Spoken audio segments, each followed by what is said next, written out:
샬롬 샬롬. 성도 여러분, 지난 한 주 동안 평안하셨습니까? 오늘은 우리 사순절 둘째 주일입니다.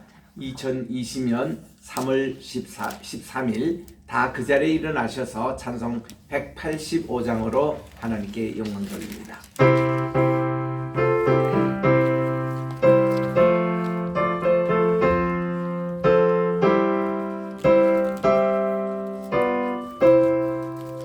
이 기쁜 소식을 온 세상 전하세. 큰 환난 고통을 당하는 자에게 주 믿는 성도들 더 전할 소식은 성신이 오셨네.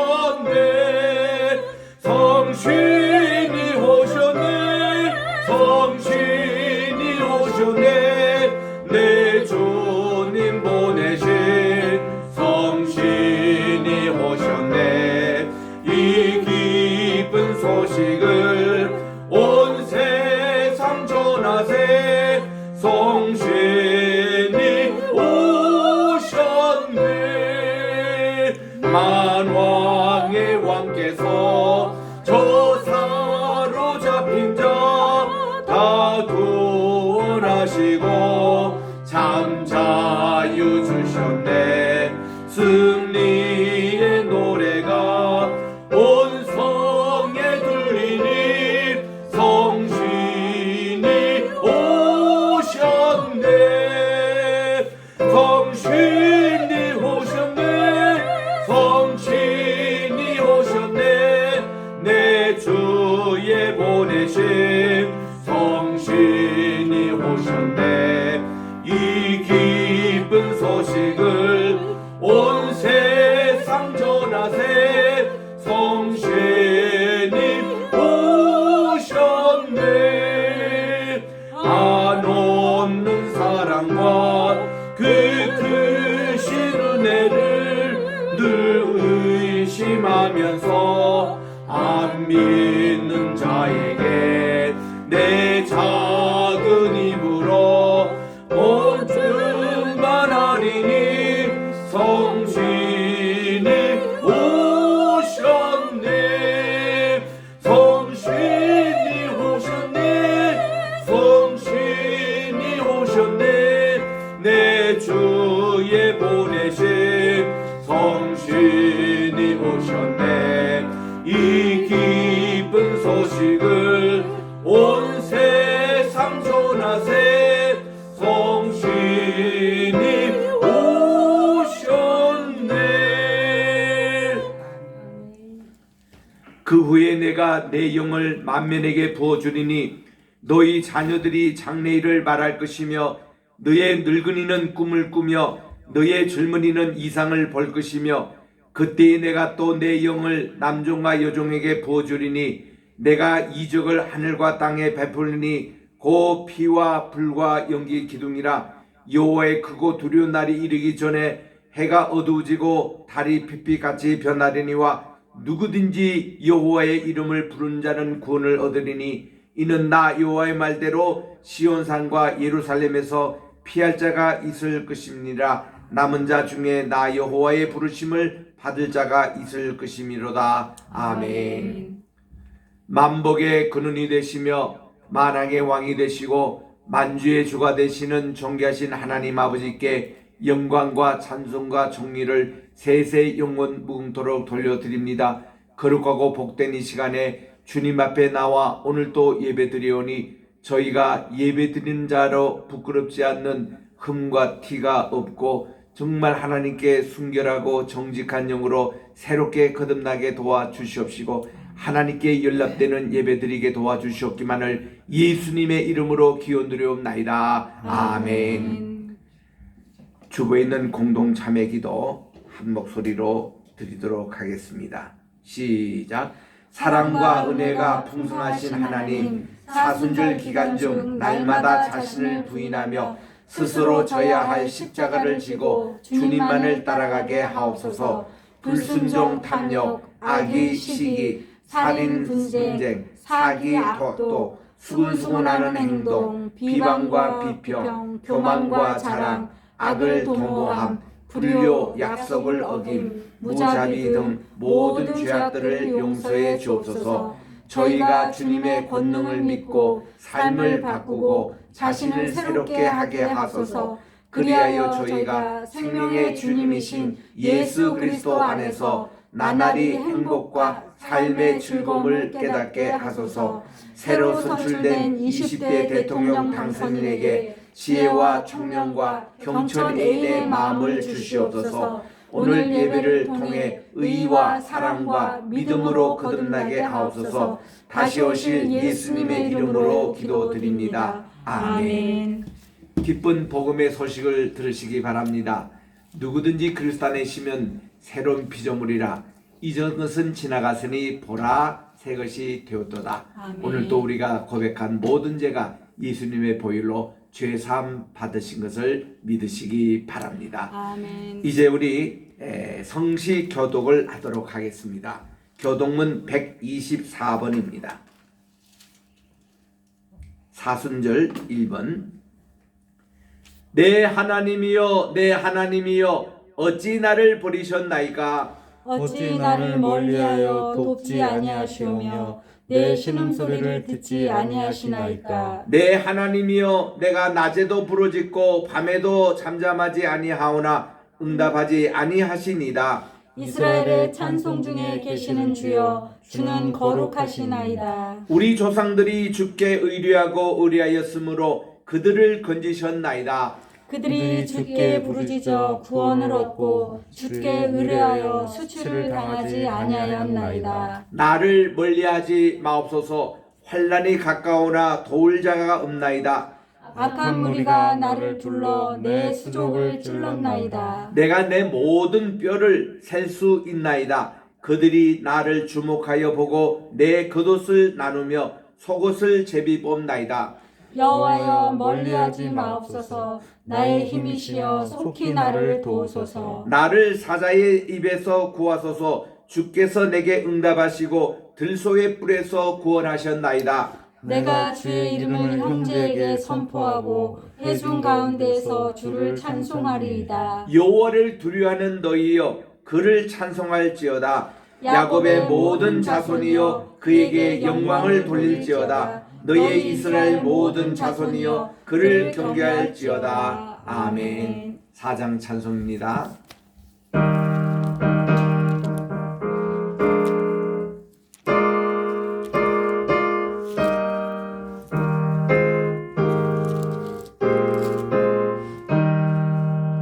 성부 성자와 성신 영원히 영광 받으옵소서. 태초로 지금까지 또 길이 영원 무궁 성삼위께 영광.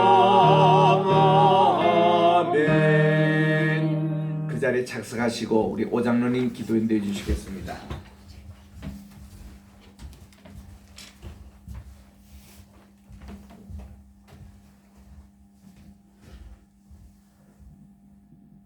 사랑과 은혜가 많으신 하나님 아버지, 또 한 주간 우리들을 지켜주시고 이 자리에 나와서 주님 앞에 예배 드리게 하심을 감사드립니다. 아멘.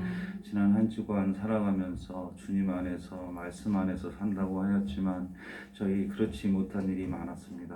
아버지 하나님, 이 자리에서 회개하오니 용서하여 주시옵소서. 아멘. 또한 지난 한 주간에는 우리 대한민국의 20대 대통령 선거를 하였습니다. 아버지 하나님, 지금 20대 당선된 대통령께서 주님을 알고 주님의 말씀대로 주님께 기도하면서 우리 대한민국을 이끌어 나갈 수 있도록 주님 도와주시옵소서. 아멘. 많은 사람들이 낙심하였고 이 국가가 분열되지 않도록 아버지 하나님 도와주시고 아멘. 정말 이것을 계기로 하여서 우리 대한민국이 주님 안에서 축복받은 나라로 거듭나게 하시고 이 세계를 이끌어 나갈 우리 대한민국이 될 수 있도록 아버지 하나님 도와주시옵소서. 아멘. 정말 주님께서 우리 대한민국을 사랑하시는 줄 압니다. 아멘. 앞으로도 저희들의 모든 것을 우리 나라를 이끌어 가실 줄 믿사오며 또한 우리 성도들이 항상 기도하면서 대통령을 위해서 기도할 수 있도록 주님 도와주시옵소서. 아멘. 정말 여러 가지 어려운 일이 많았지만 주님께서 우리나라를 잘 이끌어 주실 줄 믿습니다. 아멘. 또한 코로나로 인해서 정말 많은 사람들이 고통받고 있습니다. 가족으로부터 주님. 직장으로부터 정말 여러 가지 어려움이 많습니다. 아버지 하나님 도와주시옵소서. 아멘. 그것으로 인해서 산업 전반적으로 너무나도 많은 어려움을 겪고 있습니다. 정말 그들의 고통, 아버지 삶의 질을 높여줄 수 있도록 좀 아멘. 도와주시고 아멘. 정말 그 코로나 이전으로 돌아가서 주님 앞에 더 영광 돌리고 찬송 돌릴 수 있는 대한민국 한국의 교회들이 될 수 있도록 도와주시옵소서. 아멘. 정말 저희들이 열심히 기도를 하고 주님 앞에 회개하고 정말 말씀으로 살아갈 수 있는 우리 기도인들이 되어 도와주시고 많은 사람들을 또 전도에 힘입어서 알지 못하는 분에게 주님의 말씀을 전파할 수 있도록 좀 도와주시옵소서. 아멘. 또한 전 세계가 아버지 하나님 전쟁의 공포로서 어수선하고 있습니다. 아버지 하나님 도와주시옵소서. 아멘. 정말 주님께서 평화를 주시어서 아멘. 온 나라 사람들이 주님을 알게 하시고 러시아와 우크라이나에도 주님을 정말 모든 사람들이 주님의 말씀을 들을 수 있게 하시고 아멘. 정말 주님을 찾을 수 있도록 도와주시옵소서. 아멘. 그것으로 인해서 세계 많은 나라들이 경제적 어려움을 겪고 있습니다. 물가가 상승하고 기름가가 올라가고 있습니다. 그것으로 인해서 정말 저희들이 살아가는데 힘이 들고 있습니다. 아버지 하나님 도와주시옵소서. 아멘. 이 나라의 세계 평화를 주시옵소서. 아멘. 아버지 하나님 정말 간곡히 주님 앞에 기도드립니다. 전쟁이 중단되고 아버지 하나님 모든 나라가 평화롭게 살 수 있도록 좀 도와주시옵소서. 아멘. 아버지 하나님 또한 우리의 겟세마네 기도와 교회와 선교회를 위해서 기도드립니다. 아버지 하나님 주님께서 주신 사명이 있습니다. 많은 제자들을 배출을 하고 많은 세계적으로 전파할 수 있는 주님의 말씀을 전파할 수 있는 그런 선교원이 될 수 있도록 도와주시고 아멘. 많은 인재를 주시옵소서. 아멘. 많은 학생을 주시옵소서. 아멘. 아버지 하나님께서 정말 준비하시고 예비하신 그 길을 잘 마무리할 수 있도록 아버지 하나님 우리 목사님 항상 건강 챙겨주시고 아멘. 주님께서 예비하신 길을 갈 수 있도록 도와주시옵소서. 아멘. 항상 저희들을 이끌어 주시고 돌봐주시는 하나님 감사합니다. 항상 말씀과 기도 속에서 저희들이 살아갈 수 있도록 주님 도와주시옵소서. 아멘. 이 시간 주님께서 기뻐 예배 받으실 줄 믿사오며 예수님 이름으로 기도드립니다. 아멘.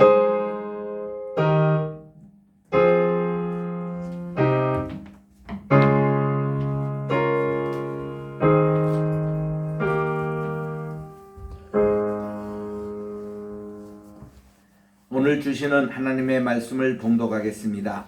사도행전 2장입니다. 사도행전 2장 1절부터 4절까지 우리 합독하도록 하겠습니다. 다 같이 한 목소리로 읽겠습니다. 사도행전 2장 1절부터 4절까지 같이 읽도록 하겠습니다. 시작.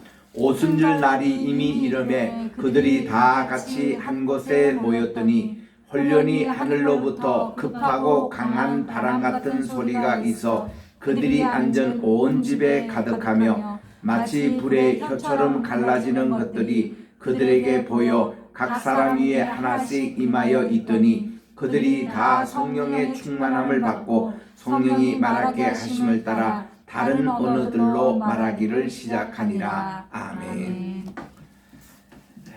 자, 우리 기도하도록 하겠습니다. 내 입술의 모든 말과 내 마음의 묵상이 주님께 연락하기를 원하네.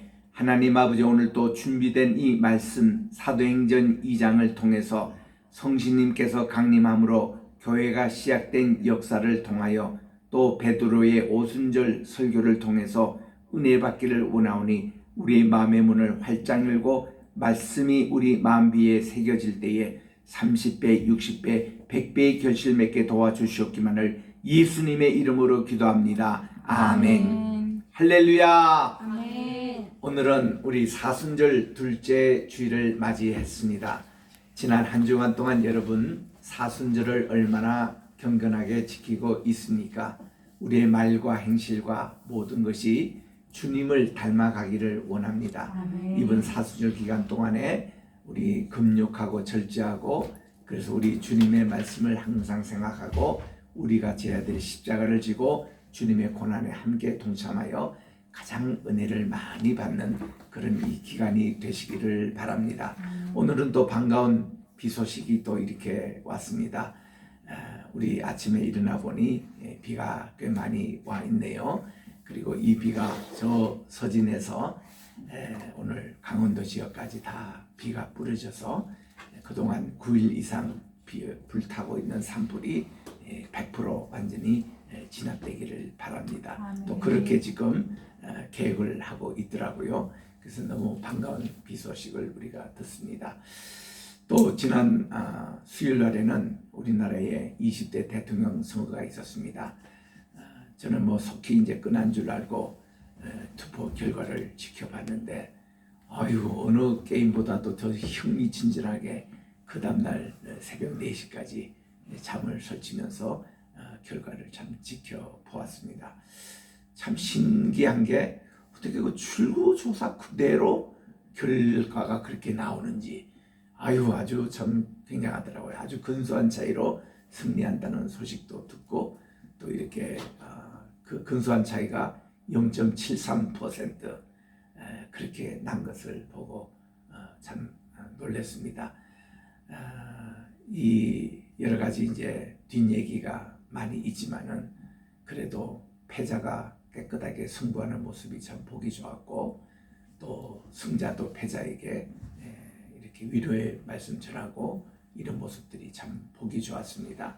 저는 그런 모습으로 새로운 당선인도 예전처럼 뭐 척패 수사다 뭐다 이런 거 너무 집중하지 말고 민생을 더 잘 챙기고, 이전 정부가 잘 해왔던 복지라든지 여성에 대한 인권이라든지 이런 것은 더 잘 진행하기 바라고, 부족했던 점, 아파트 뭐 가격을 오른다든가 또 이렇게 질병 관리에 좀 실수가 있었다든가 이런 점은 보완을 해가지고 여야 관계없이 골고루 좋은 인재를 등용해서 그야말로 통합 정부를 약속한 대로 이루어 나가면은 우리나라가 한층 더 발전된 자유민주주의를 구상할 줄 믿습니다. 그래서 저는 이번에 형제와 패자의 그런 인사와 그런 모습들이 너무 참 좋았고, 그리고 어떤 한 정치 평론가가 얘기를 했습니다마는 0.73% 승리했던 박빙 선거였다는 것을 항상 이 대통령 집무실에 걸어놓고 겸손하게, 그리고 나머지도 160만 우리 국민들이 자기를 반대하는 사람이 있다는 것을 항상 염두에 두고 겸손하게 이렇게 참 정치를 해 가기를 바라는 것입니다. 오늘은 우리가 사도행전 2장을 통해서 특별히 오순절 날에 있었던 성신 강림에 대한 역사를 사도행전 2장 통해서 우리 살펴보도록 하겠습니다. 여러분 잘 아시는 대로 이 오순절이라는 뜻은 영어로 펜티코스트라고 그럽니다. 오순절 한문이죠. 5개의 순이라는 것은 10이라는 뜻입니다. 그래서 오순절이라는 것은 50절째 되는 날이라는 뜻인데, 예수님의 부활하신 이후에 44, 이거를 77일이라 그래요. 7주간을 지나고 그 다음 50일째 이때를 오순절 축제가 벌어집니다. 이 예수님 부활하신 그때가 초실절이라 그러는데, 이 초실절에는 보리와 밀의 첫 이삭을 하나님께 드리는 겁니다. 이삭이 처음에 펴서요, 그걸 우리가 먹지는 못하지 않습니까? 그래서 이것이 7주간 동안 이렇게 햇빛도 더 많이 받고 바람도 받고, 그래서 땅에서 잘 영양분을 보충해 가지고 알곡이 맺히잖아요. 이거를 추수하는 감사, 맥주 감사절이 바로 오순절 날인 것입니다. 또 이날에 모세가 하나님께 호렙산에 율법을 받으러 올라갔습니다. 그 십계명 받고 그가 40일 동안 호렙산에 머물 때에 그때 이날에 올라갔다는 거예요. 그래서 이 오순절이 되면 전통적으로 모세가 하나님께 율법을 받기 시작하는 날, 또 이 오순절에 바로 성령님께서 내려오셔서 예루살렘 교회가 시작됐다는 이 두 가지를 우리들이 꼭 기억하는 것입니다. 그리고 우리 순자 들어갔으니까 또 순에 대해서는 사순절 얘기하잖아요. 4 곱하기 이 순이라는 게 10입니다. 그래서 40일 동안 우리 주님의 고난의 단식 같은 그런 것인데, 오늘 오순절 아침입니다. 정말 이때 예수님께서 부활 성천하신 지 열흘이 딱 지나셨어요.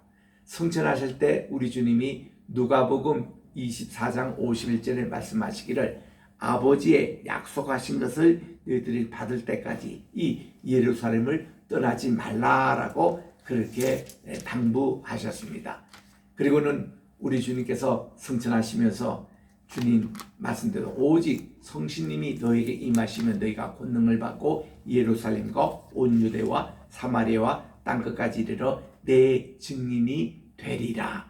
마르투레아라는 헬라 말에 되리라는 것이 우리가 하고 싶어서 되는 게 아니라 성신님이 우리에게 딱 이렇게 임재하시면 우리는 예수님의 부활의 증인이 자동으로 된다는 것입니다.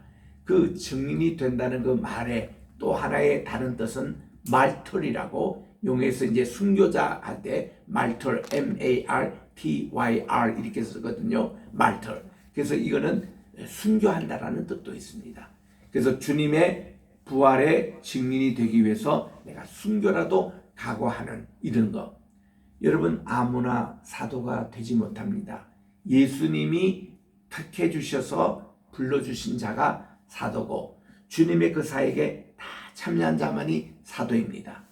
그래서 우리 지난주일 살핀 대로 베드로가 그냥 기도하는 장소에 벌떡 일어나가지고 우리 중에 한 사람이 이렇게 결혼이 됐으니 우리가 여기서 제비 뽑아서 한 사도를 선정하자. 이게 예수님께 물어보고 했어야 됐거든요. 그러면서 사도의 두 가지, 우리 지난주에 성경 공부 통해서 우리 공부했잖아요. 사도의 그 당시 자격에 대해서 두 가지를 베드로가 얘기했습니다. 우리 예수님과 함께 우리 3년 동안 그 사역에 참여했던 자 중에서, 그리고 믿음과 신앙이 모범된 자를 선출하자, 이렇게 이제 제안했던 겁니다. 그게 한 가지 빠진 것이 예수님이 직접 부르시고 직접 이렇게 참여한 그 사람이 돼야 되는데, 마태아가 선출이 됐지만 예수님이 결코 그를 사도로 인정하지 않은 것을 성경에 보게 됩니다. 오히려 사도 바울이 예수님에게 선택받은 자가 돼서 앞으로 9장 15절에 살펴보겠습니다만은 아나니에게 그는 나의 택한 그릇이라고 말씀하면서, 그가 이제 너희들은 이 유대인들 상대로 전도하지만 그분은 이방을 위해서 온 세계 다니며 복음을 전도하라고 특별히 스택하잖아요. 그러면 우리가 아까 사도의 자격의 그 첫 번째 얘기가 3년 동안 주님을 따라다니는 행적의 실적이 있어야 되잖아요. 그러면서 바울은 예수님을 생전에 한 번도 본 적이 없습니다. 이거를 어떻게 예수님이 보충했을까요? 이 바울을 이 아라비아 반도, 요즘으로 말하면 페초라라는 곳이 있습니다. 요르단에 페초라에 가보면 완전히 돌로 가지고 이렇게 깎아서 궁중도 만들고 그 도시를 만들었던 그런 페초라, 예전에 에돔 지파의 수도였습니다. 거기에 주님이 특별히 바울을 보내셔가지고 3년 동안 특별 과외를 시켰습니다. 이 내용을 갈라디아서 1장과 2장에 나와요. 그게 보면은 예수님께서 이 바울에게 매일매일 한 하루에 일어났던 일들을 다 자세히 전합니다. 자, 내가 그때 베드로를 불렀다. 내가 그 다음 날에 마태를 불렀다. 또 그 다음 달에 가버나움에서 이렇게 회당장이 딸을 고쳤다. 이런 하나하나 일어났던 일을 주님이 말씀도 하시고 다 이렇게 하십니다. 그래서 이런 내용을 가지고 바울이 베드로와 야고보와 이 요한을 만났어요. 기동과 같이 있던 세 주요 사도죠. 그들을 만나서 확인 절차를 했습니다. 한 보름을 같이 있으면서 주님이 이렇게 말씀하셨다. 맞습니까? 주님이 이렇게 말씀하셨다. 맞습니까? 하니까 사도들이 다 놀랐어요. 그래서 그때 교제 악수를 나누며 당신은 맞다. 우리의 사도 맞다. 우리 주님이 선택하시고 주님께서 다 그동안 3년 동안 아라비아 광야에서 다 교육한 거 맞다고 인정을 해줘서 그래서 자기가 정식 사도가 됐다는 것을 갈라디아 1장에 얘기를 하고 있는 것이죠. 여러분들이 나에게 무슨 사도가 아니다, 당신이 뭐 예수님을 본 적이 있느냐 이런 얘기하지만 나는 그렇게 훈련을 받았다 하면서 사도행전 24장 35절에 이런 말씀하십니다. 주께서 말씀하시기를 주는 자가 받는 자보다 복이 있다 이런 말을 자기가 들었다는 것입니다. 여러분 이 내용이요 보험소에 없습니다. 마태, 마가, 누가, 요한복음에 이런 주님의 말씀이 없어요. 이 사도행전 24장 20장 35절에만 나와요. 이건 뭔가니 바울이 사도들이 못던 것도 바울은 더 많이 들었다는 거죠. 그래서 이거를 보충하고 있습니다. 그런 면에서 사도 바울은 12번째 사도가 됐다. 그래서 그는 서신서마다 주님의 종 사도 바울, 사도라는 말 꼭 씁니다. 아포스톨로스, 주님의 보내심을 받은 자다. 이 사도라는 의미는요, 예수님으로부터 보냄을 받은 자인데 그 뜻이 뭔가니 둘러서라는 뜻도 있습니다. 종이라는 뜻이에요. 노예라는 뜻입니다.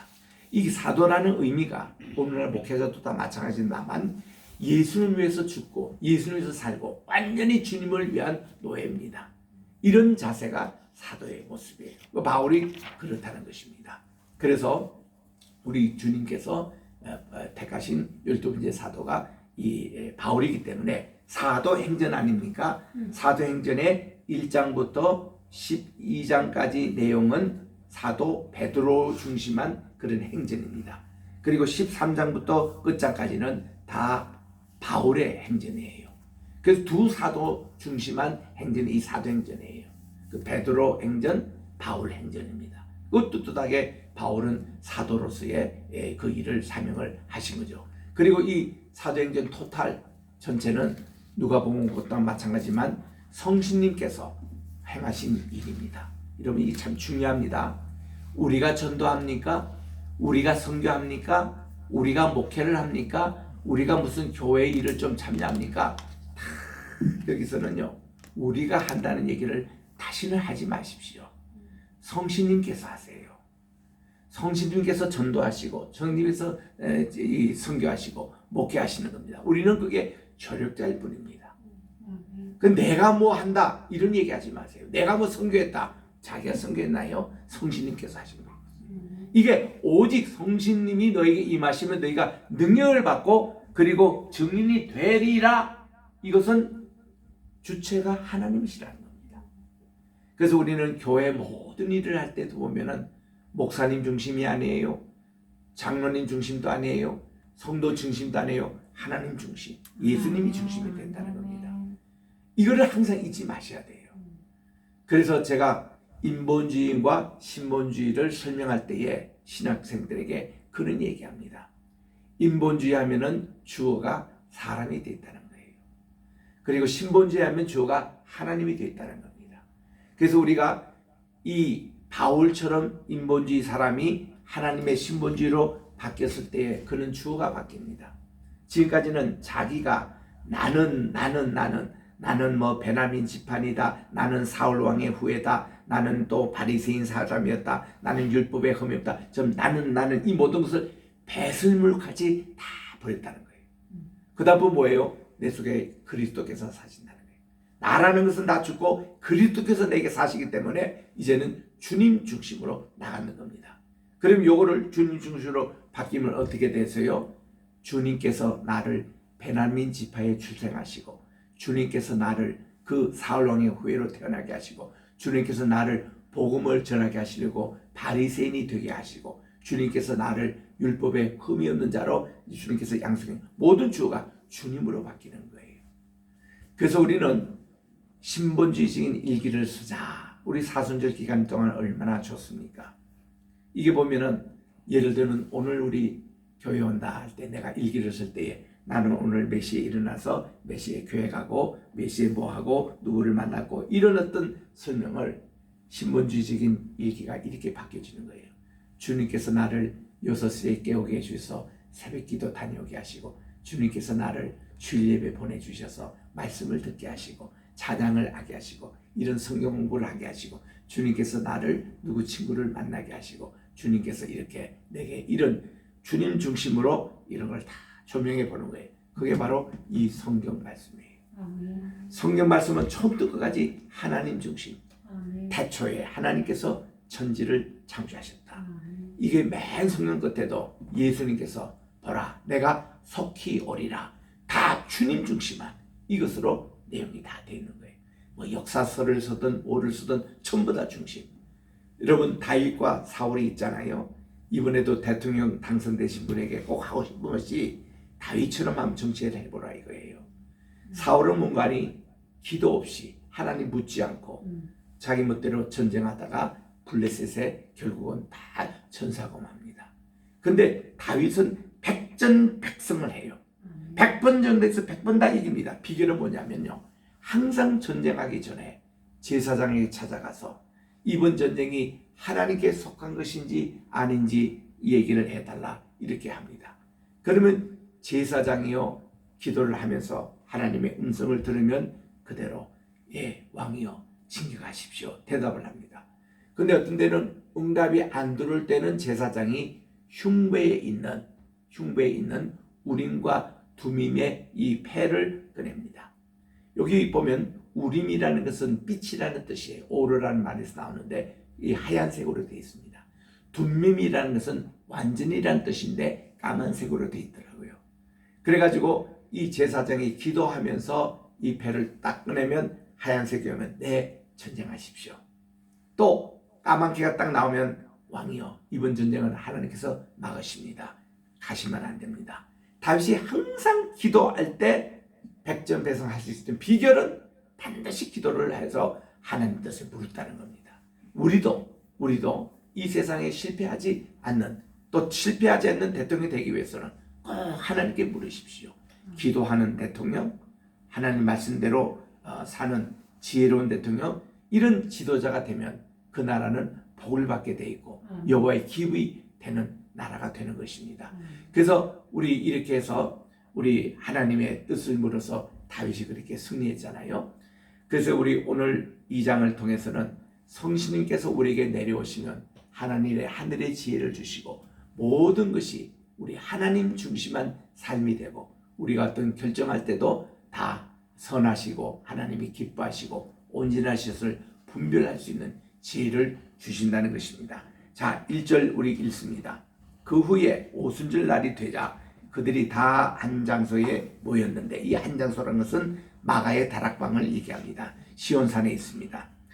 갑자기 하늘에서 거친 광풍 같은 소리가 나더니 그들이 앉아있는 온 집안을 가득 채우게 됐다는 것입니다. 먼저는 요즘으로 얘기하면 돌풍과 같은 강풍과 같은 바람의 역사가 있게 됐다는 것입니다. 이 소리가 있습니다. 그 성신님의 강림하신 모습이 대표적인 게 지금 얘기한 대로 바람과 같이 아주 강풍 돌풍같이 임합니다. 이 바람이 불 때 에너지가 충만하고 뭐 이 나무까지도 막 흔들려 뿌리고 이렇게 굉장한 그 바람의 위력이 있잖아요. 이 바람과 두 번째는 불의 역사가 있습니다. 불의 역사. 여기도 보면 불의 혀같이 갈라지는 그런 역사가 이 온 성도들에게 임했다고 그랬어요. 불의 혀같이 갈라지는. 저도 초등학교 2학년 때 이 성신 충만할 때 그때 요즘으로 말하는 성령세를 제가 받았죠. 그때 이 불과 같은 이런 혀의 역사가 임하는 것을 저도 체험을 했습니다. 그 후에 또 자주 이렇게 우리 성진님께서 그렇게 오세요.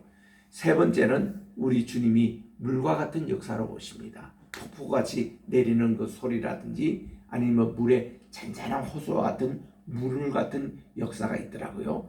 네 번째는 기름과 같은 역사가 있습니다. 성신님의 기름 부음의 역사. 그래가지고 환자에게 신방할 때는 올리브 기름을 쳐서 기름의 역사를 이렇게 했거든요.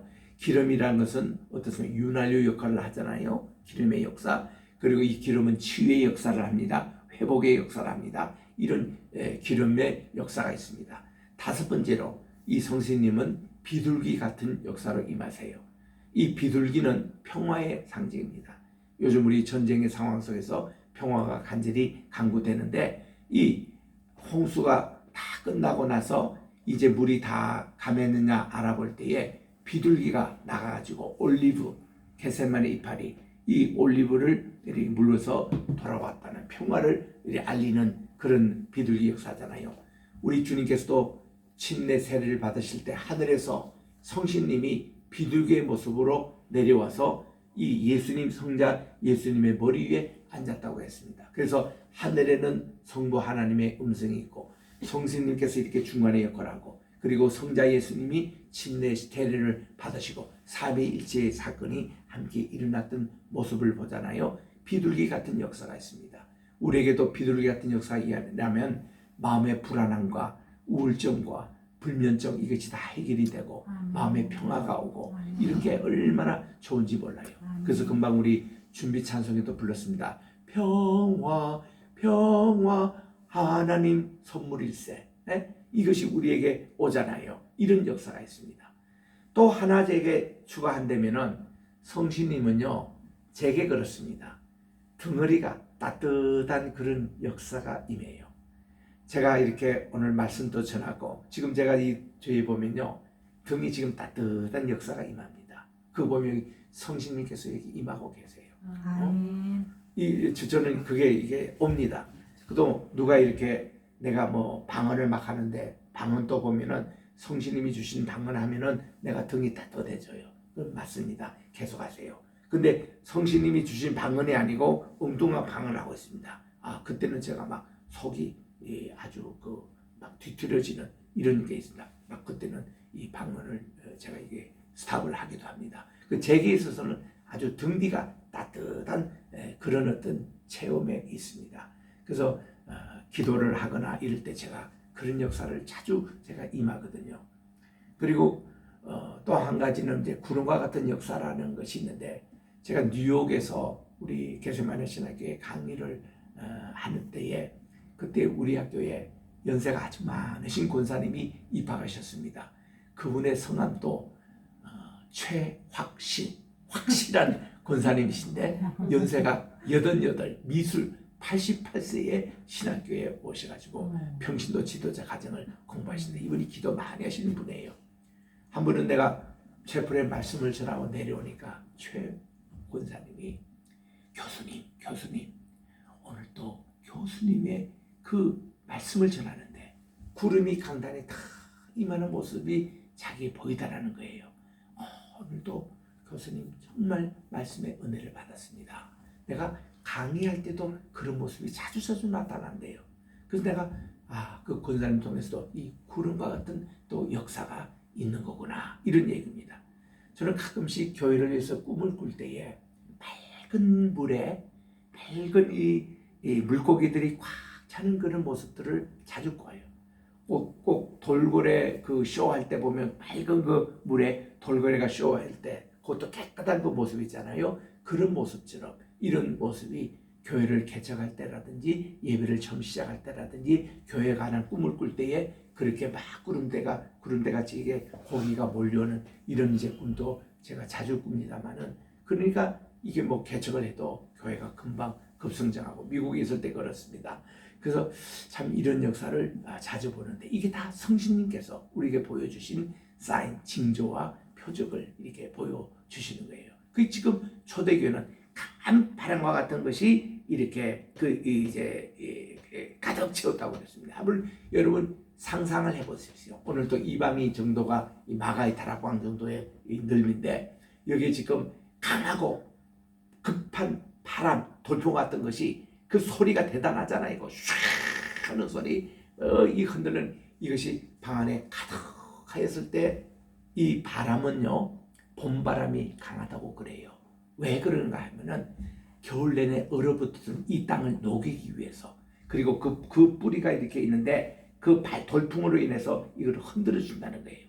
그래서 이 돌풍이나 바람은 흔히 생명의 기운, 생기 이거를 표현한다고 합니다. 에스겔이 마른 뼈에 있을 때 생기야 불어나 할 때 이런 동불처럼 양사박 동서남북에서 팍 불어와가지고 이 죽음에 있는 뼈들에게 전하니까 그래서 생명이 다시 회복되는 이런 것이에요.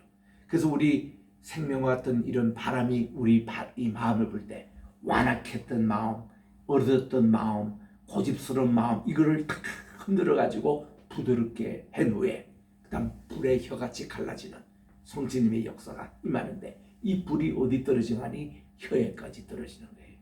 제 경우에도 막 회개 기도하고 있는데 갑자기 그냥 혀가 꼬부라지더니 이 불이 여기서 역사하는데요. 마음은 뜨겁고 그냥 이렇게 하는데 내 발음이 되지가 않는 거예요. 그때는 제가 방언인지도 몰랐습니다. 답답하죠. 막 그냥 말을 하고 싶은데 이게 말이 되지도 않고 이러는 것이 방언의 역사. 그래서 지금 온 성도 120분들이 전부 다 100%다 방언을 받은 겁니다. 최초의 그 방언은 뭐냐면요. 바벨탑 이전에 온 인류가 한 언어를 사용했던 거예요. 근데 이것들이 하나님을 대적하고 바벨탑을 하늘 꼭대기까지 쌓아서 하나님처럼 높아지려 할 때 하나님이 이거를 이제 보시러 내려오시지 않습니까? 그리고선 하나님이 이 커뮤니케이션, 이 교제, 교통, 의사소통하는 것을 컴퓨징, 이렇게 컴퓨징하는 뜻이 혼돈하다, 혼란시키다. 이게 바벨이라는 말입니다. 그래서 이게 혼란을 시켜서요. 그래서 그들이 언어가 그때부터 여러 언어가 나오게 된 겁니다. 야 여기 물 좀 달라 그러는데 내 한쪽에서는 마음에서는 뭐 give me water 이런 워터라는 발음이 나오고 또 독일 말로는 butter라는 이런 말이 나오고 이게 막 각기 이게 언어가 그때 달라졌잖아요. 그러니까 방언이라는 게 뭔가니 바벨탑 이전의 언어를 하나님의 언어를 회복해 주신다는 그런 뜻이에요. 그러니까 이거를 내가 이게 방언을 받으면 다른 언어를 받으면은 남들이 알아들 수 있는 이 방언으로 이렇게 나가는. 그러니까 우리 흔히 뭐 방언하면은 뭐 따따따라든지 뭐 남이 알아들 수 있는 이런 방언이 아니라 처음에 하나님께 주신 이 방언은 그 당시에 15개국에 온 순례자들이 모여서 자기들의 말로 들리는 거예요. 러시아 언어로 얘기하네. 우크라이나 언어로 얘기하네. 일본어로 얘기하네. 중국어로 말하네. 한국에서 온 분들 또 한국말로 얘기하네. 스페니시 얘기하네. 이런 사람들 다 자기들이 알아들을 수 있는 얘기였습니다. 그러니까 이 오순절날 세계에서 각국에서 온 성지순례하는 히브리인들, 유대인들 예배드리러 왔다가 거기서 막 시온산에서 자기 언어로 막 하나님의 복음이 선포되는 걸 너무 신기해가지고 꾸역꾸역 몰려드는 겁니다. 그때에 이들이 조롱했습니다. 아니 지금 저들이 다 세술에 취했나? 그들이 모르니까 성신충만 받는 사람도 몰랐고 지금 이게 구경하는 사람도 몰랐으니까 표현할 수 있는 게 세술에 취했나? 이렇게 얘기를 하는 것입니다. 여러분 이래서 우리 흔히 성신 충만할 때 나타나는 현상이 꼭 술 취한 사람처럼 그렇게 변한다는 겁니다. 우리 술 취한 사람 크게 한 3가지 특징만 보십시다. 한 사람들이 뭐예요? 어떤 술에 취했다 그러면 알코올 중독자를 얘기하지만 자기 정신이 없어요. 제 정신이 아닙니다. 자기가 모르는 헛소리를 막 떠듭니다. 그리고 뭔가 이렇게 기분이 좋아요. 행복하고. 그러니까 예수 믿지 않는 사람이나 지금 이렇게 성신을 받은 사람조차도 자기가 왜 이런지 몰라. 자기 의지대로 안 돼. 그러니까 새술에 취했나 이렇게 부르지만 베드로가 탁 서서 여러분들이 지금 아침 9시입니다. 여기 이제 성경에 나오는 3시라고 얘기하는 것을 플러스 6을 해야 오늘 우리 개념의 시간입니다. 그래서 3시밖에 안 됩니다. 이게 플러스 6 하면은 아침 9시입니다. 그리고 이제 다음 주에 볼 사도행전 3장에 보면은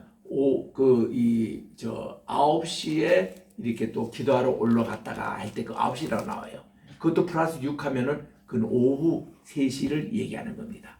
그래서 2장에서는 지금 오후 오전 이제 9시에 됐던 일이고 그 다음 3장에서는 이제 오후 3시에 됐던 그 사건이거든요. 이게 뭔가니 예수님께서 십자가에 달리신 시간이 언젠가 하면은 오전 9시예요.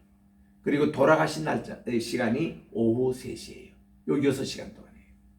이게 어떤 시간인가니 매일 아침 제사장들이 하나님께 아침 번제와 소제를 드립니다.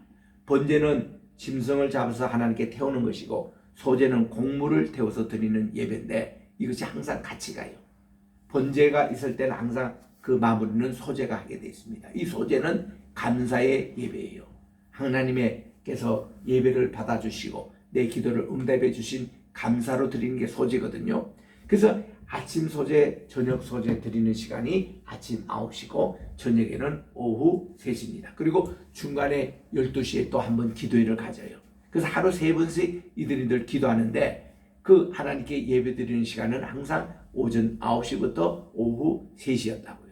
예수님이 십자가 왜 6시간 달렸었나? 그겁니다. 모든 예배를 완성하신 분이에요.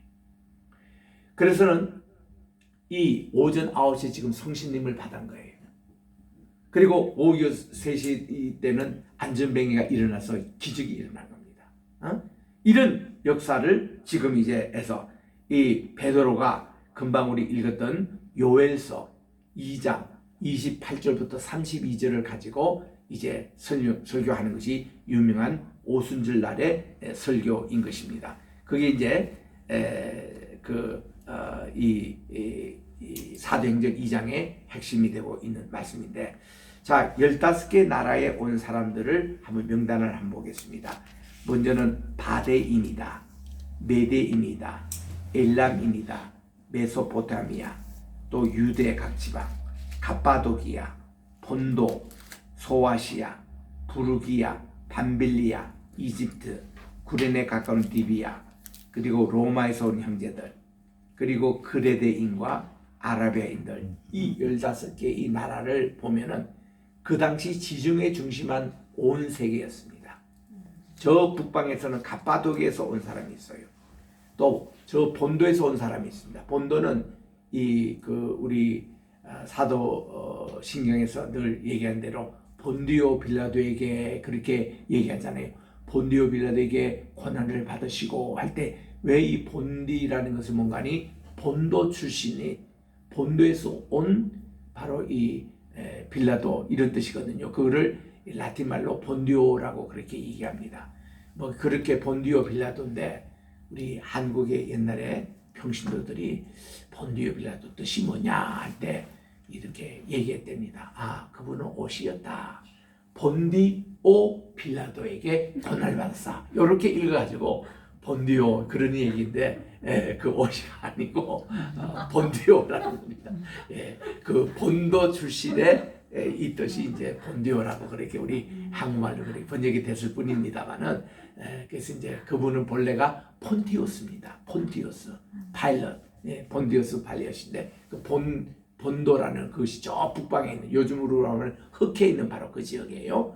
그래서 거기서 오늘날 우리 우크라이나 전쟁이 있잖아요. 거기서도 온 사람이 있는 거예요. 그게 팔티아, 바데인부터 시작해서 저 서쪽 끝하고 저 남쪽 끝이 지금 뭔가니 이집트에서 그 옆에가 리비아 아닙니까? 리비아 거기 있는 동네가 구레네 시본할 때 구레네라는 그곳이거든요. 거기서 온 사람, 로마에서 온 사람들, 그리고 저 동쪽에서 온 분들, 이렇게 해서 동서남북 전 세계에서 몰려오던 15개 나라의 그런 사람들이 깜짝 놀라는 것입니다. 그들이 자기 언어로 하는 이 너무 신기하다는 것입니다. 그래서 새 포도주에 취했느냐 이랬더니 아니다. 이 시간이 14절에 보죠. 목소리 높여 말하되 너희 유대인들과 예루살렘에 거하는 모든 사람아 이 일을 너에게 알게 하였으니 내 말에 귀를 기울라. 지금 겨우 3시인데 이제 오전 9시 너희가 짐작하는 것 같이 이 사람들이 취한 것이 아니니라. 우리가 에베소서 5장에 보면은 술에 취하지 말고 성령에 취하라는 말 5장 18절에 나오잖아요.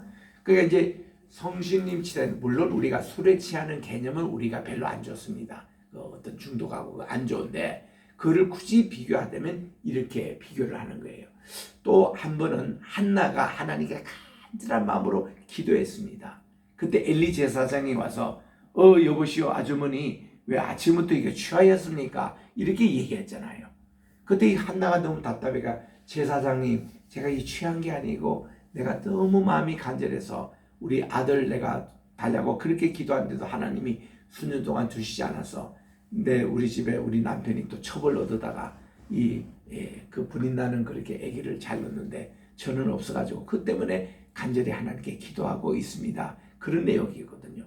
그때 아마 한나도 약간 좀 뜨끔했을 거예요. 왜냐하면 그때 한나가 기도할 때에 매년마다 하나님께 성소에 가서 기도를 하지만은 아들을 안 주시니까 한 번은 그에 가서 보니 엘리의 두 제사장님 아들입니다. 이분들이 예배를 돕고 하나님께 예배를 정말 정결하게 지내될 이 제사장 두 아이들이 나쁜 짓을 한 것을 직접 목격을 한 것 같아요. 한나가 보니까 큰 아이는 홈리와 비나했는데 제사장에 드릴 그런 귀한 재물을 자기가 먼저 뜯어먹는 거예요. 그리고 이 둘째 녀석을 보니까 성막에서 수종드는 여인과 함께 동침하는 이런 일을 목도하고서는 한나의 마음이 찢어지는 거예요. 그래서 하나님께 이렇게 그때는 기도했습니다. 하나님, 제게 아들을 주신다면 저는 두 아들 저 친구처럼 되지 말고 정말 내가 하나님께 예배를 드리고 기도하는 종으로 평생 내가 나시는 대로 바치겠습니다. 이렇게 기도 제목을 바꿔서 기도하는 그날이었어요. 얼마나 간절하게 기도하는데 하나님이 그 마음, 하나님의 마음을 다치셨습니다. 하나님 마음을 감동한 거예요. 그런 아들 같으면 내가 주지. 당장. 그래서 사무엘을 갖게 하고 사무엘이 난 후에도 하나님이 또 두 아들과 또 세 딸을 하나님이 덤으로 선물을 주시는 이런 내용이거든요.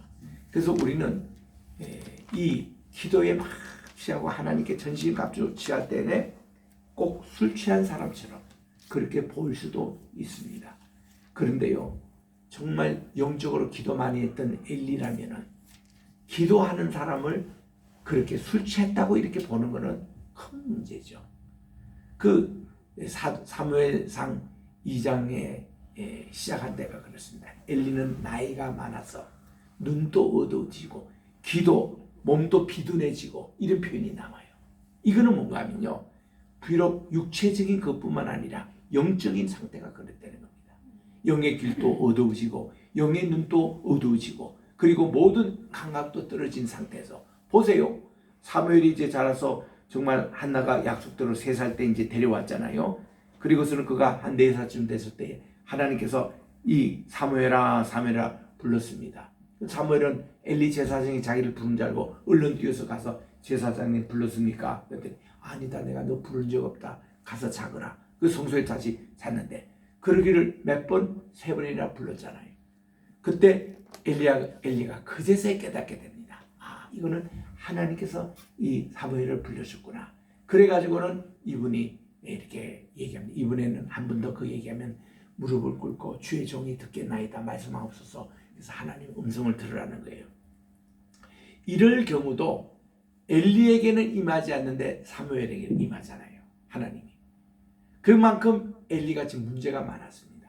한나가 그렇게 기도하는 모습을 보고도 술에 취하느냐고, 왜 아침부터 취하냐고 이렇게 얘기를 했을 정도입니다. 그래서 우리들도 이 술이라는 것은 좋지 않습니다. 절대 우리는 술을 부정적인 그런 반응인데, 그러나 이 성령에 취한 사람이 그런 모습을 이렇게 대비하는 것을 많이 볼 수가 있는 것입니다. 그래서 저같이 너희가 취한 것이 아니라 16절에 이거는 대언자 요엘로 말씀하신 것이라 해서 17절, 18절, 19절, 20절, 21절까지가 아까 예배 부름에서 읽은 요엘서 2장 28절부터 32절의 말씀 그대로입니다. 이 말씀을 요약하면은 하나님께서 성신님을 보내주실 때는 젊은이들은 환상을 보고 나이 많은 노인들도 꿈을 꾸겠다고 그랬습니다. 참, 이거 얼마나 중요한 내용이에요. 우리는 늘 새 꿈을 가져야 되는데 성신님께서 우리에게 임하시면 이렇게 되겠고 누구든지 주님의 이름을 부른 자는 구원을 얻겠다 하면서 22절부터 이제 복음적인 설교 말씀을 전합니다. 여러분, 이 베드로가 얼마나 급장인 줄 아시죠? 그 예수님이 체포된 그날 같은 가야바 법정에 있었습니다.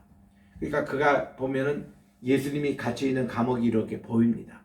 근데 거기에 불을 쬐고 있던 여종 가운데 하나가 나 이 사람 많이 봤는데요? 이 사람도 저 선생님 따라다니는 분 같은데. 그러니까 베드로가 아니야 사람 잘못 봤어 아니라고 부인했습니다.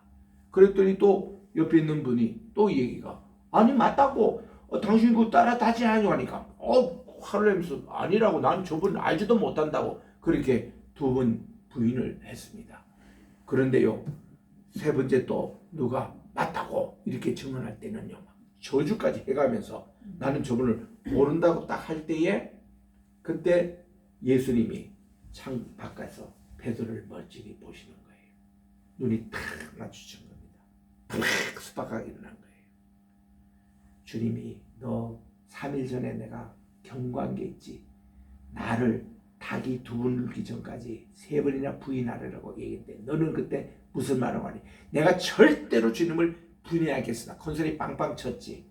너 지금 세 번째 그 뭐야? 저주 주게 해가며 주님께서 쫙 째려보시는 거예요.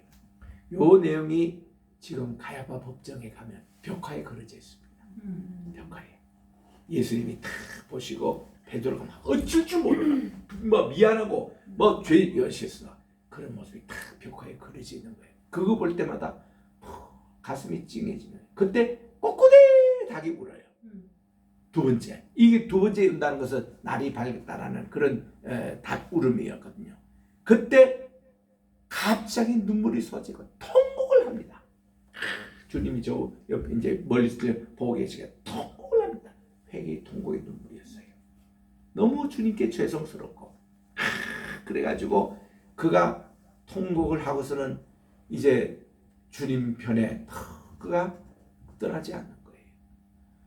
죄의 지혜주를 따지면요 베드로와 가룟 유다를 비교한다 그러면 베드로가 훨씬 못된 일을 했습니다. 어떻게 주님을 3번씩이나 부인까지고 세 번째는 막 저주까지 해가면서 그렇게 할 수 있는가. 한데 가룟 유다는 겨우 그냥 주님이 지금 어디 계시냐 그거 그냥 알려준 가이드뿐이에요. 이 죄질로 보면 베드로가 훨씬 큰 죄를 지은 겁니다. 근데 가룟 유다는 뭐예요? 자기가 후회하고서는 바로 주님께 달려와서 죄송합니다 하고 이 돈을 드리고 이랬어야 되는데 그가 이 돈을 줬던 제사장에 찾아가니까 이제 물을 수 없다고 끝이라고. 우리 당신이 이게 불의의 싹이니까 불의의 죄물을 우리는 받을 수 없다고. 우리는 성결한 사람이라고. 니나 가지고 잘 먹고 잘 살아. 이러니까 그 돈을 그렇게 하면 여러분들이 어떻게 했어요? 나는 그때 그 감옥에 갇혀있는 가야바 법정에 뛰어가서 예수님에게 달려가지고 주님 제 죄송해서요 내가 순간적으로 30냥이 이게 눈이 어두워서 죄송했습니다 하고 주님께 하면 주님께서 뭐라고 하시겠어요? 야 그럴 수 있다. 잠시 사탄이 너를 마음을 흔들었구나. 괜찮다. 그래 이렇게 했으면 그가 사도로 그대로 남아있고 자살도 하지 않을 것이고 했는데 이 가룟 유다는 주님을 찾지 못하고 우리가 그래요. 항상 돌아올 고향이 주님이고 하나님인데 이거를 하지 않고 자기 멋대로 그러면 할 수 없지 하고는 돈을 던져버리고 거의 자기 목숨을 되주는 그게 피해받아 악을 당하고 된 그 장소가 돼버렸는데 참 잘못 선택한 겁니다. 근데 베드로는요 통곡하고 날 때 무슨 소리? 닭소리 듣고. 그래서 이 초대교회는 기독교의 심볼이 닭이었습니다. 지금도 네덜란드에 가보면은 교회 종탑이 있는데 하나는 닭이고 하나는 십자가 있어요. 십자가 있는 곳은 대개 캐톨릭 교회입니다.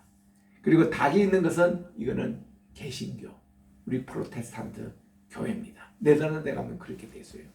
독일도 가끔씩 그런 게 있고요. 미국도 보면은 그게 있어요. 미국의 하버드 대학의 정문에 딱 나오면은 교회 끝에 이 닭 이것이 그게 교회 상징으로 돼 있습니다. 이 본래 우리 오늘날 종탑에 십자가 다는 그 위에 본래 닭이 있었습니다. 닭 소리가 그랬어요. 그래서 이 닭 소리 꾀꼬대 하는 이 소리를 오늘날 교회 종소리로 변한 겁니다. 교회가 땅땅 이거 칠 때마다 우리 옛날에 땡그랑땡 교회 종소리 칠 때 우리 뭔가 하면 천당 가는 거 있잖아요. 그죠? 땡 칠 때는 천당이에요. 떨어지면 만당이야. 천당 만당인데 어머니가 하루는 아니다. 그 뜻이 아니다. 이게 베드로의 통곡했던 닭 울음 소리가 이게 종소리로 된 것이다. 또 하나는 예수님을 십자가에 못 박겠다는 탕 치는 소리가 종소리에 있다는 거예요. 그 우리가 예배 시작할 때도 땅땅 치는 교회가 있잖아요. 그리고 우리 교회 옛날에 차인벨 가지기 전에 종소리, 이 종소리 들을 때마다 닭소리, 예수님을 십자가에 못 박는 소리, 이것이 그렇게 전해된 겁니다. 그런 내용을 우리가 알고 있어야 되는 거예요. 그래서 이렇게 닭 우는 소리에 베드로가 회개를 했습니다. 참회를 했어요. 그런데도 우리 주님 십자가 달릴 때도 가까이 있지 못하고 멀찍이 있었고, 우리 주님이 부활의 주님이 오실 때도 우리 주님 걸 영접하지 않고 그가 멀찌감치 앉아 있었고, 우리 미국에 가끔씩 우리 보면은 우리 예배 드릴 때에 교회가 커가지고 기둥이 몇 개 있어요. 항상 기둥 뒤에 앉는 사람은 수상해. 뭔가 졸기 위해서 거기 뒤에 앉아 있어. 수상해. 베드로도요. 우리 주님이 예루살렘 성인한테 옛날에는 어휴 주님 부활하셨네요. 너무 고생하셨습니다. 이렇게 해야 될 베드로가 멀찌감치 해가지고 주님의 눈을 자꾸 피하고 이렇게 있었던 거예요. 그런데 우리 주님이 세 번째 나타난 것이 갈릴리에서 나타난 겁니다. 갈릴리에서 나타날 때도 베드로가 어떻게 했어요? 예수님을 이제 환영하면서 가벼나온 사람들이요, 우리가 다 봤습니다. 예수님이 부활하신데 곧 우리 마을에 오실 겁니다. 환영, 축복하고 현수막도 써놓고 예수님을 맞이해야 되는데 그렇지 못했어요. 베드로가 뭔가 하면, 야, 이 사람아, 오래가면 우리 고향에 왔는데 우리 고기 잡혀 나갈까? 우리 주님도 이제 부활하실 건데 우리 이제 다시 또 먹고 살아야 될 거 아니냐? 그리고는 6사람을 세상 말로 꼬셔가지고 유혹해가지고 그 바닷가로 가서 고기 잡게 한 거예요. 한 마리도 못 잡았습니다. 3년 전에 자기가 예수님을 처음 만들 때처럼 오늘도 한 마리도 못 잡았는데 부활의 주님이 해변가에 있어서, 야, 너희들 좀 뭐 좀 잡았어? 하니까 nothing, 아무것도 못 잡았습니다. 여러분, 항상 전문가들이 자기 일에 하나도 못하는 날은 굉장히 자존심이 상합니다. 어부는 고기를 잡아야 되는데 한 마리도 못 잡았다. 이거는 굉장히 창피한 얘기입니다. 또 무슨 자기 전문 분야에 있어서 골프를 뭐 싱글로 쳐야 되는데 뭐 더블 보기가 몇 개 나왔다. 굉장히 창피한 얘기입니다. 그런 식으로 아무도 못 잡았다 할 때에 사람은요, 그때 자기 교만이 꺾이고 겸손한 줄 압니다. 아무것도 못 잡았습니다. 그러냐, 배 오른편으로 던져라. 던지니 153마리 고기가 거기서 잡히는 거예요. 이거는 뭔가니?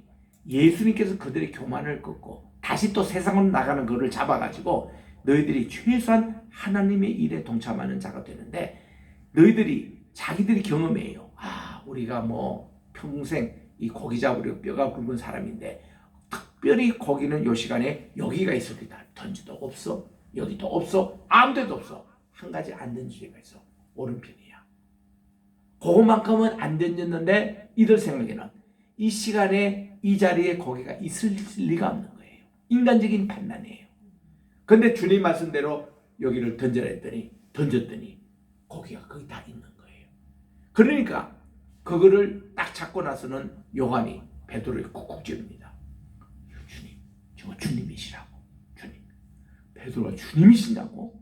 왜냐하면 주님의 외형적인 모습이 변했습니다. 부활의 주님이. 그래서 그가 옷을 겉옷만 걸치고는 그 50야드쯤 되는 이 50m 되는 그거를 막 훔쳐서 주님께 먼저 간 겁니다. 가서 그가 제일 처음에 해야 될이 뭐겠어요? 주님께 용서를 해야 합니다. 주님, 죄송해요. 제가 주님을 3번이나 부인했습니다. 예루살렘에 2번이나 나타내시는데 주님을 가까이 메시지를 못했습니다. 죄송합니다. 이런 말을 하잖아요. 아무 얘기가 없습니다. 그리고서는 예수님께서 이들을 그대로 받아주시면서 내가 나를 이 사람들보다 더 사랑하느냐, 이 물으신 거예요. 그러니까 이제 베드로가 있다가, 야, 주님, 제가 주님 더 사랑합니다. 주님이 아시지 않습니까? 그러니까 이 사랑의 대화를 통해서 뭐예요? 우리 주님은 3번 예수님을 부인한 이 사도 요한을 이 베드로의 그 죄를 용서를 해주신 거예요. 이걸 관계가 다 회복이 된 겁니다. 얼마나 귀한 내용이에요. 우리가 주님 앞에 고백하는 그 순간에. 그래서 우리 주님은 베드로를 주님의 다시 수제자로 삼아주시고 이 베드로에게 성신님 충만해서 이 급쟁이 베드로가 용기가 나서 그 많은 사람들이 모인 앞에서 예수님을 담대하게 증거하는 거예요. 이 예수님은 우리 존경하는 우리 다윗이 왕이 이렇게 얘기했던 그 메시아가 이 땅에 오신 것이고 그분을 위해서 이렇게 우리의 새 생명을 주시기 위해서 오신 분이라고 담대히 증거했습니다. 그런데 여러분들이 이 예수님을 못 박아 죽였다는 거예요. 그러니까 이 말을 듣던 많은 회중들 가운데서 마음이 찔린 겁니다. 마음이 찔렸다 하는 것을 이 영어로 보면 프리클이라고 그렇게 번역하고 있는데 마음이 찔린다는 거. 여러분 언제 마음이 찔리는가요? 양심의 가책을 받을 때에, 또 저들의 죄가 탄로났을 때에, 어찌할 줄 모르고 하는 그런 찔림이었습니다. 그래가지고 그들이 마음의 찔림을 받아가지고 베드로에게 그렇게 얘기하는 거예요. 형제들이요, 우리가 어찌하여야 우리도 구원을 얻겠습니까? 했더니 베드로가 자기 자신 개인이 지금까지 어떻게 성신을 받는 그 지난 40일 동안의 얘기를 쭉 이렇게 언급을 합니다. 여러분, 첫째로 회개를 해야 되겠더라고요. 회개를 하고서는 예수님의 이름으로 세례 침례를 받을 때에 죄사함을 받으세요. 이러면은 하나님께서 성신님을 선물로 주시더라. 요게 베드로가 지금 현재 성신님을 선물로 받는 얘기 과정을 그대로 그가 설명을 하는 내용입니다. 그랬더니 이 회중들이 하나님께 죄를 회개하기 시작합니다.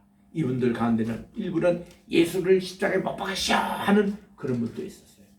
예수님 십자가에 달리실 때 또 박수치는 사람도 있었을 것입니다. 그리고 예수님을 믿지 않고 그 많은 기적을 체험하고 오병이에 참여했던 사람 가운데서 예수님의 가장 어려운 순간에 그들이 떠났고 불신했던 이 사람도 있었을 것입니다. 그리고 세계 각지에서 오신 이분들이 회개 기도하고, 그리고는 베드로가 저들에게 세례를 주었습니다. 마침 예루살렘 성전에는요 미크베라는 정결탕이 있었습니다. 이 탕은요 수천 명이 함께 손과 발을 씻을 수 있는 곳이에요. 세계에서 각처의 어떤 이 예배인들에게 이 여기서 수족을 다 씻게 하고, 그리고 예루살렘 예배에 올라가거든요. 그들이 정말 침례를 받았습니다. 세례를 받고, 그리고는 그 숫자가 3,000명이나 하루에 됐습니다. 너무 좋으니까 예루살렘 성전에 매일 모였습니다. 매일 성령. 그리고 또한 각 가정에 모여서 떡을 떼고, 그들이 이 떡을 뗀다는 것은 그 가정에서 성찬식을 하고 아가페 및 그렇게 친교회 했다는 것입니다. 그렇게 해서 이것이 이제 42절까지 나와요. 그리고 43절부터 47절에 보니까 이들의 초대교회 신앙생활의 모습이 나옵니다. 거기 참 모여서는 하나님께 예배드리고 나가서는 전도하고 봉사하는데 세상 사람들도 이 예수 믿는 사람을 칭송했더라고 그랬습니다. 이게 초대교회의 모습입니다. 이게 오늘날 얘기하는 소그룹 모임이에요. 스몰 그룹. 모여서는 하나님께 예배드리고 나가서는 소그룹으로 하나님께 성령 공부하고 예배드리고 또 사랑을 실천하고 이 복음을 전하는 이런 초대교회의 모습이 여기에 잘 나오는 것입니다. 우리 1990년대 때 나온 책인데 그 크리스천 쉬바르스의 그런 이 교회 자연적으로 내셔널 디벨롭먼트, 이 NCD라고 이 교회 내셔널 처치 디벨롭먼트라는 그런 책을 써서 베스트셀러가 됐는데 많은 신학교에서 이것을 교재로 사용했습니다. 자연적으로 이렇게 교회가 성장하는 방법. 이것은 뭐냐면 교회 성장은 이 수적으로 막 이렇게 성장하는 이런 것보다도 더 중요한 것은 질적인 성장. 이거를 메타철치라 그래요. 메타철치. 메가철치가 아니라 메타철치. 이런 얘기합니다. 요즘 우리 많이 얘기하는 메타버스 시대 할 때 그 메타 그거에 해당되는 거예요. 또 형이 상학할 때에 메타피직스 할 때 그 메타입니다. 무엇을 초월하다 아니면 앞서가다 또 이런 것입니다. 오늘 메타버스 하면은 가상 세계를 미리 보면서 우리가 가야 될 그 길을 이렇게 가는 거, 뭐 시뮬레이션을 한다든가 또 이제 앞으로 이것이 어떻게 생각되는가 이런 내용이에요. 제가 한 20년쯤 됐습니까? 20년 채 안 됐을 때인데 한국에서 집회하다가 여기 인천에 와서 큰교회 좀 집회를 했습니다. 이때 내 친구 되는 분이 나를 데리고 어디 오는가 하면은 인천시장실에 갔습니다. 그때 안상수 시장님이 그 하실 텐데 그때 이제 한방에 갔더니 넓은 이것을 보여주면서 목사님 앞으로 송도가 이렇게 될 것입니다. 이렇게 했더라고요. 그게 벌써 17, 18년 전이었습니다. 그걸 보니까 송도가 이거는 세계적인 신도시 21세기 신도시로 만들어놨어요. 그리고는 쭉 브리핑을 하는데 그때 설명이 우리가 이제 연세대학교 출신이기 때문에 우리 그래요. 목사님 여기 지금 우리 이 연세대학교를 유치를 하려고 합니다. 여기에 좀 오면은 이 송도의 개발 발전에 굉장히 큰 도움이 되는데 그걸 좀 앞장서 주세요. 이런 얘기했대요. 그때 이제 우리 친구 가운데 이원복 이분이 국회의원이었는데 이분하고 안상수 이 시장이 연세대학을 송도에 유치하는데 성공했습니다. 그때 연대가 여기 아무 학교도 이게 그 뭐 갯벌 지어가지고 그게 뭐 누가 가나 또 송도가 그 뭐 그렇게 되겠냐 이렇게 다 퀘션할 때에 연대 총장을 움직이고 연대가 여기 오겠다고 했을 때 그때 여기 인천시에나 그 국회에서도 연대가 오면은 그 많은 땅을 무상으로 대여를 하고 아주 헐값에 했다고 해서 연대가 굉장히 싸게 여기 들어온 겁니다. 지금 세브란스 병원 지고자 하는 그 부지도 그때 구입한 건데 그렇게 해서 야 이게 바로 메타버스예요. 앞으로 있을 가상 세계를 이거를 보면서 그때부터 우리가 기도하기 시작했거든요. 그런데 오늘 이 성도가 이렇게 표현했잖아요. 이게 메타입니다. 메타. 이 교회도 메타 철치라는 개념이 뭔가 하니 앞으로 우리가 가야 될 하나님 나라의 모형을 바라보며 메타 철치. 교회는 메가 뭐 큰 교회 꺼지고 건물도 많고 이것도 중요합니다. 그것도 해야 돼요. 그것도 욕하면 안 돼요. 그러나 그것만이 아니라 오늘날 우리 2년 동안 코로나 지날 때에 우리가 소그룹 단위의 교회를 예배받고 또 비대면 예배도 또 익숙했고 이런 모습이 있잖아요. 근데 이거를 이렇게 건너지 않고 크리스천 쉐버러츠 그분의 얘기하면은 자연적인 교회는 건강한 교회라는 겁니다. 이 사도행전 2장 43절부터 47절에 있는 이런 교회 모습이란 겁니다.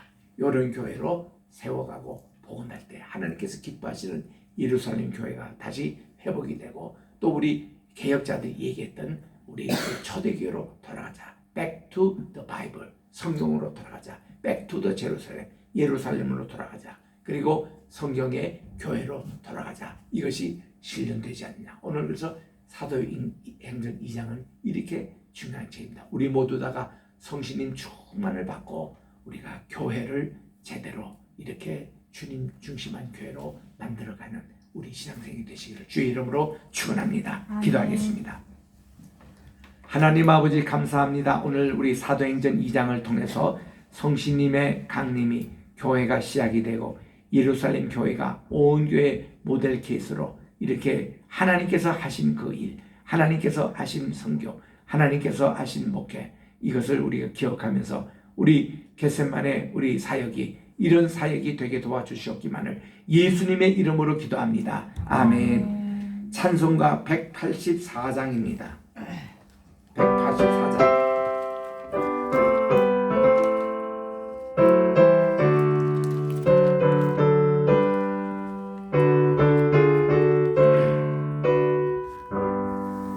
볼길 같은 주 성신 강구하는 우리에게 지금 강림하셔서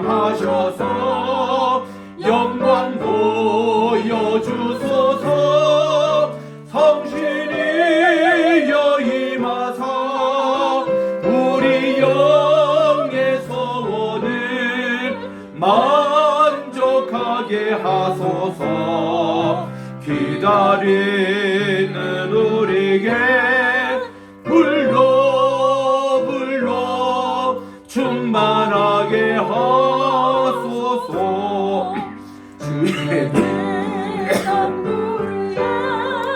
우리 몸과 영혼과 우리 가진 바치옵니다. 성실히 여임하사 우리 영의 소원을 만족하게 하소서. 기다리는 우리에게 불러 충만하게 하소서. 모든 것 다 바치고 비고비인 내 맘에 성신 충만하도록 주여 채워주소서. 성실히 여임하사 우리 영의 소원을 만족하게 하소서. 기다리는 우리에게 불러 충만하게 하소서. 구속하신 주께서 약속하신 성신을 믿고 간구하오니 지금 내려주소서. 성실히 여임하사 우리 영의 소원을 만족하게 하소서. 기다리는 우리에게 불러 충만하게 하소서. 아멘. 하나님 아버지, 지난 한 주 동안에도 저희들에게 먹여주시고 재워주시고 생명을 연장시킨 주님의 은혜를 감사합니다. 아멘. 귀한 예물을 주님 앞에 드리오니 10의 1조 감사 은금, 또 선교의 은금, 장학 은금, 여러 일제의 업무를 받아주시고 드린 손길마다 하나님의 풍성하신 은혜와 사랑으로 물질의 축복도 저들에게 허락해 주셔서 건강하게 하여 주시고 온 가정에 행복하게 도와주시고, 하나님 아버지 귀한 또한 물질도 차고 넘쳐 많은 사람들 구제하고 선교할 수 있는 우리 교회 재정과 신학교와 또 우리 모든 성도님들의 재정이 되게 도와주시옵기만을 예수님의 이름으로 봉헌기도 드립니다. 아멘. 일어나셔서 1장 찬송 부르신 후에 황준성 목사님 축도함으로 오늘 예배 마치도록 하겠습니다.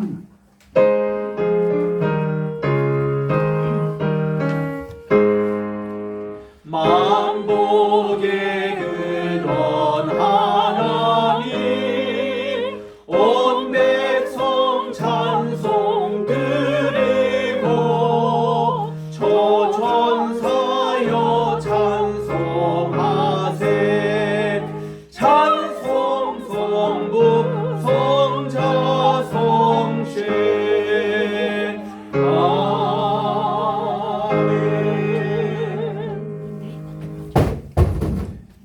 이제는 우리 주 예수 그리스도의 은혜와 하나님 아버지의 무한하신 사랑하심과 성령님의 감동감화 교통 역사하심이 하나님 앞에 날마다 주일마다 주님 앞에 엎드려 기도하고 하나님의 나라 확장 사역을 위하여 수고하고 애쓰는 이 겟세마네 교회 위에, 그리고 신학원 위에, 그리고 하나님의 도우심으로 다시 한번 대한민국의 자유민주주의를 높이 세울 수 있도록 귀한 지도자를 선택해 하신 이 일로 인하여 기뻐하고 주님 앞에 눈물 흘리는 모든 주의 백성들과 교회 위에 이제로부터 영원토록 함께 계시기를 간절히 축원하옵나이다. 아멘.